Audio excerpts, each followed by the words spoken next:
Sunday night. So I know you guys are mad at me because you want me to ask the question and answer it. Yeah, you answer I think it's an interesting question. No, but hold on. The reason it's interesting is because yesterday you on the air flirted with, and then as soon as we went to commercial, made the commitment to the take of, if he wins, he's better.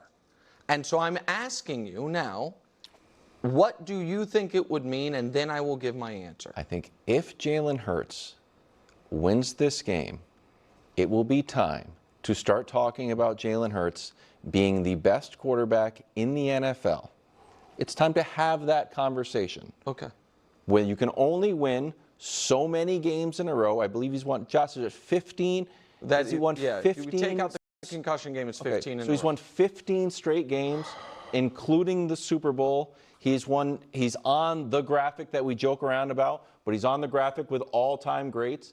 If you view the goal as to win the game by any means necessary, if he beats Mahomes and is now on another list, and it's not like, he's winning these games without great performances against Mahomes. He performs great against Mahomes, the same way Burrow does. Then he belongs in the conversation of, is this guy the best quarterback in the NFL? I'm not saying it's without a shadow of a doubt. I'm not saying he's got to be in the conversation with Lamar, Josh. Right. It's a definitive top five. And then you're in. Let's kick it around. And certainly, if the schedule had broken to where they weren't playing in the regular season, but this was this year's Super Bowl, and he won it, it would even more cement your Yes. So the question I have is this. Sadly, my life would have been better if I knew you 10 years ago, 15 years ago, but I didn't, sadly. Did you ever feel, truly, that Eli Manning was better than Tom Brady? No. So Eli Manning was on a 3-game winning streak against Brady where he outplayed him in all the games.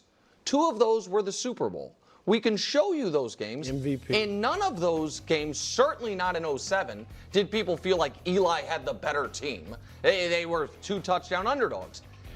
And I think the reason you didn't feel that way was because, yes, and by the way, Brady hadn't won it. Brady wasn't 1 year removed from winning a Super Bowl. He was 8 years removed from winning a Super Bowl when they walked off the field in 2011.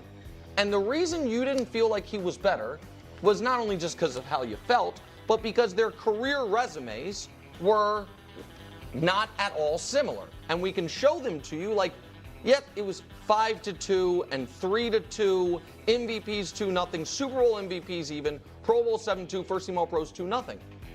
So to which I would say, if Jalen Hurts and beats Patrick tomorrow, here's what their career resumes look like. He will have lost to him in 1 Super Bowl and beat him in 1. Patrick has the same or better than Brady in every single category, and Jalen has the same or worse than Eli in every single category. So why?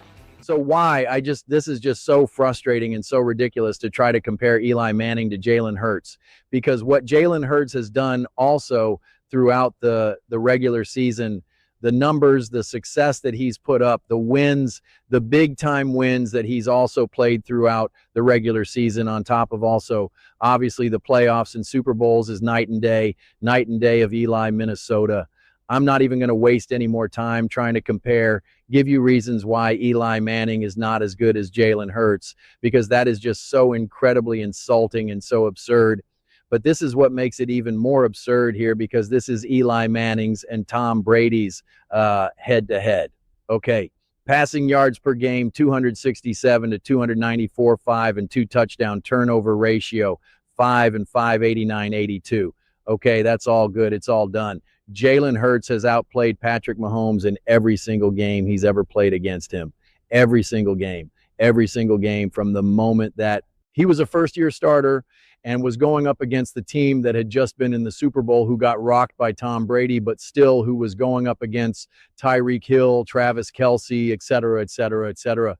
So this is where this conversation is just really absurd. And it took a lot of magic for Eli Manning to win those Super Bowls. Quite frankly, that's not necessarily what happened with Jalen Hurts, okay? Not at all. I mean, Jalen Hurts' Super Bowl performances were historically great. Historically great. This isn't even all of them. This is just from a chart that I made from a previous video that I posted actually today. You know, most total TDs in quarterbacks' first 2 Super Bowls, 7, 6 player with 3+ total touchdowns in multiple Super Bowls, second quarterback with 70% completion and 70% completion percentage and 3+ touchdowns in multiple Super Bowls, most rushing yards by a quarterback in Super Bowl history, 72. And he has the second most highest with, I think it's 70 or 71. You know, I mean, one of the highest completion percentage is in Super Bowl history. I mean, like he's flushed with records. Like it's just really, really insane. And no one's talking about career, okay? No one's saying who's had the better career, because it's obviously Patrick Mahomes. I mean, Eli Manning has played 158 more games than Jalen Hurts. Jalen Hurts has a clearly better win percentage, 47-20, to Eli Manning's 117 and 117. His completion percentage is better. You know, Jalen Hurts, the guy who can't throw, has a better completion percentage. Has a higher yards per attempt, 7.6 to 7. Eli Manning obviously hasn't beat on passing yards per game, but we're going to go through this. Passing touchdowns, 85 to 366 sounds bad, but we're going to talk about that in a section in a second. Less interceptions, has a better passer rating, 93.5 to 84.1. Obviously, way more rushing yards, 2,195, and rushing touchdowns, 57 last time I checked. That matters. And even so, just the awards and honors, 1 championship to 2, 2 Pro Bowls to 4, 1 ALP Pro to 0, 1 Super Bowl MVP to 2. But again, over 150 games more for Eli Manning. It's not hard to imagine that Jalen Hurts can make another Pro Bowl this season or another All-Pro this season, and then there you go. So it's just really absurd. If we equate the games played to what for Jalen Hurts to Eli Manning, Jalen Hurts will finish with 462 total touchdowns, nearly 100 more touchdowns than Eli Manning. That's massive in the same number of games. Like, do you understand how insane that is? The answer is incredibly insane. I mean, and in terms of passing yards or total yards, excuse me, it would be 55,000 total yards to Eli Manning's 57,000. So just a little bit shy of that, but the amount of touchdowns scored, obviously insane. What he does for his team, what he adds in terms of mobility, rushing attack. Like I just love how we only ever want to talk about the mobility aspect and the rushing attack when it's Lamar Jackson or Josh Allen. But we always want to downplay that for Jalen Hurts. And then again, even when you want to use specific passing stats like 64.6%, 6% to 60.3%, the win percentage, the passer rating 93.5 to 84.1, like it's just night and day, man. Like it's just so incredibly insane. And now I'm not even arguing that Patrick Mahomes or that Jalen Hurts is better than Patrick Mahomes. And if he beats him on Sunday, it certainly does not mean that. But Nick constantly, I make the videos constantly will point out head-to-head records, and he's like, well, you know, Patrick Mahomes has outplayed Lamar Jackson, Joe Burrow, Josh Allen. How dare anyone ever say, look at these, the last 4 head-to-head games for all of them collectively. And I always say he's cooking the books there. I'm always like, Patrick Mahomes is not. He said that Patrick Mahomes has outplayed Josh Allen every single time, which is obviously not true. He said the same thing about Justin Herbert, which is obviously not true, but that's what he always uses as his argument as to why they're better, why Patrick Mahomes is better than those quarterbacks. And it's just like Jalen Hurts has wildly outplayed Patrick Mahomes and has done more for his team than Patrick Mahomes has done in those games, respectively, in head-to-head games. And it's just not even particularly close. It's not even particularly close. And it's so funny because this is where Chiefs fans just like back themselves in a corner. Like, you told me that the Chiefs teams are amazing and that they're better than the Eagles. So you can't tell me that Patrick Mahomes is doing more with less, because you've told me over the years that the Chiefs had the better team. Like, how do we make sense of it? What do we do? So it's just so absurd. It really is. So what would another Hurts win over Mahomes mean? That Jalen Hurts is great, that he's special, but at the same time, he's already special. He's already great. So it means nothing. It legitimately means nothing, because to reduce our conclusions of either of these quarterbacks to a game in week 2 right now, how does that make sense? It just doesn't to me. I think Josh Allen is a better quarterback than Lamar Jackson. Josh Allen beat Lamar Jackson week 1. It was not further proof that Josh Allen is better than Lamar Jackson. It was just a game. It was another game in both of their resumes. They both played great. So these head-to-head games, even these head-to-head stats, for the most part, actually don't mean a ton to me personally. I go in and play this game because that's what they do. And so I fight fire with fire. And it's like, okay, like I always say, if you want to play this game, then let's play this game. Then let's do it. If you want to try to bring these head-to-heads and say, this is why so-and-so is better, and you bring up passer rating and total yards per game and touchdown intercept ratio, it's like, all right, fine. Then let's do it. Then if that's what you want to do, then let's do it. And Jalen Hurts has Mahomes beat in that regard. So it's just like, so what rules do you want to play by then? And again, like, don't give me the nonsense of like a team, because you did not say, oh, well, Patrick Mahomes is only good because in 2019 and 2020 and 2018 and 21 that he had a stacked roster. I don't remember anyone coming up with those arguments. In fact, nobody did. And this is where I keep calling it all out, because even in 22, of course, everybody wants to downplay Travis Kelce and Guju and Andy Reid and the best O-line in the NFL, who had a higher pass block win rate than what the Eagles had last year. And yet all anyone praises is that, oh, well, the O-line, the O-line, the O-line. And it's like, I didn't hear nothing. I didn't hear nobody say nothing about an O-line for the Kansas City Chiefs in 22. I didn't hear anyone say that. And yet Jalen Hurts wins. And it's like, well, the O-line, of course he won. He has A.J. Brown and Devontae Smith. Anyone say that about Tyreek Hill and Travis Kelce? Number. Whoa. He made it to the Super Bowl and won in 23. Yeah, with an elite defense that held Lamar Jackson to 10 points. Well, the Eagles won in the Super Bowl because their defense was so good, and he lit up the scoreboard as well. Did Patrick Mahomes light up the scoreboard in 23 when his defense was good? No, he didn't. He had a middling offense. His offense was average. Jalen Hurts had a great defense, and his offense was elite. It was elite.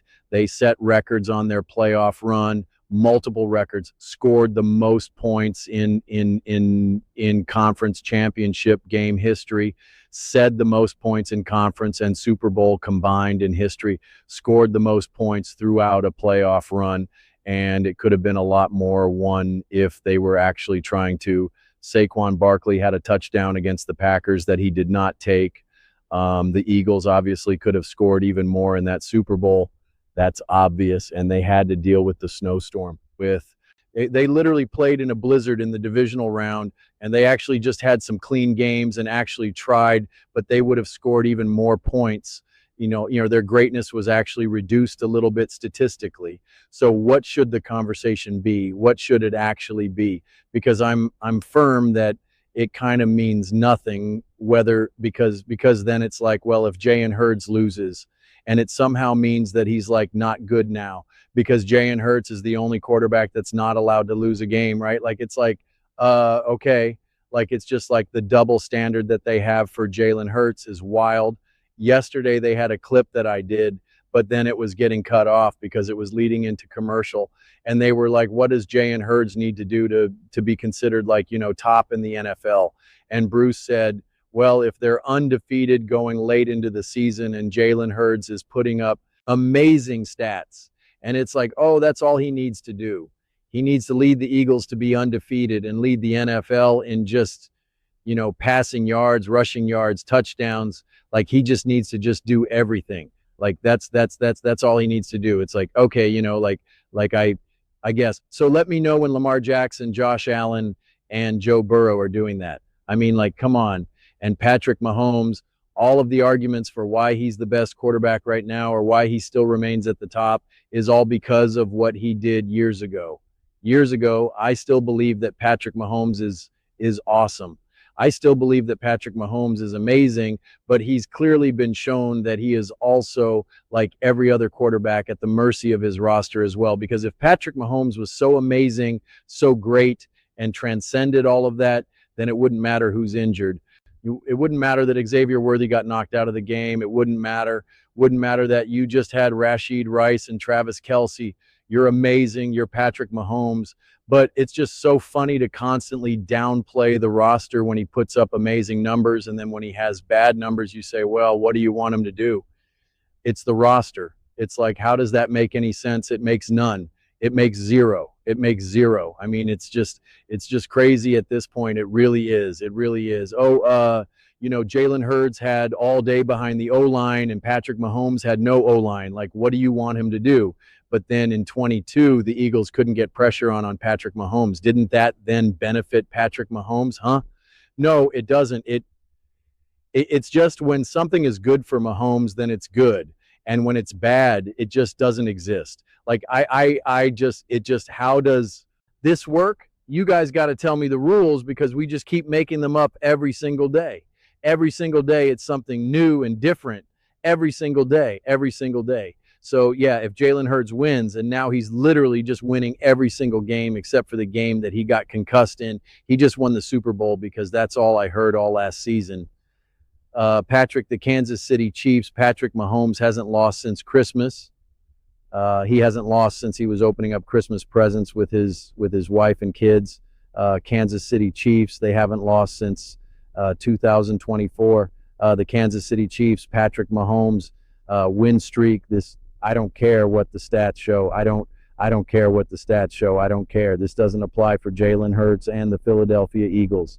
Huh? Aren't they on a 4-game playoff win streak? Jalen Hurts himself, which we would remove for any other quarterback. We would remove the concussion game. Isn't he on a huge win streak, including the playoffs? Didn't he just beat a division rival? Like, this is what's so funny because Nick also, with when he was talking about Baker Mayfield being better than, he's like, oh, Baker Mayfield played big in that game and that's why he elevated. And it was against a tough divisional rival, the Atlanta Falcons, with first-year starter Michael Penix. And it's like, oh, really? The team and the quarterback that you don't really think is that good, that's a tough divisional game. But the Eagles going up an actual truly competitive division rival with Dak Prescott, someone who you thought was an MVP caliber player with CD Lamb, a top receiver, and Pickens, also a top receiver, that doesn't matter. And Jalen Hurts putting that team on his back and carrying them to victory, icing the game with big plays with his legs and throws. But like, that doesn't matter. That was just, nobody really thinks the Dallas Cowboys are going to be that good, right? He goes, everyone's picking the Atlanta Falcons to win the Super Bowl this year. Consistency, guys. Consistency. I'm going to be posting another video with regards to this clip about Jalen Hurts because I already feel it. Patrick Mahomes was not outplayed by Jalen Hurts every time. Blah, blah, blah, blah, blah, blah. And it's like, no. Jalen Hurts played better than Patrick Mahomes in every single game they played against each other. But those are just my thoughts. I'd absolutely love to hear yours. What do you guys all think about Jalen Hurts, and what would a win mean for Hurts over Mahomes and the Kansas City Chiefs? Let me know in the comments below. I read every single comment. So whether you agree with me or disagree with me, either way, let's get in some discussions. Let's get in some fights. But ultimately, let's just have some fun. And please do consider subscribing. We are building an amazing community here and absolutely love to see you part of it. I want to build something that we all generally feel connected to, something that we're really excited to be part of. I think we're well on our way to doing it. And please don't forget to give this video a thumbs up, as it really does help with the visibility and the algorithm. Thank you so much. See you next time.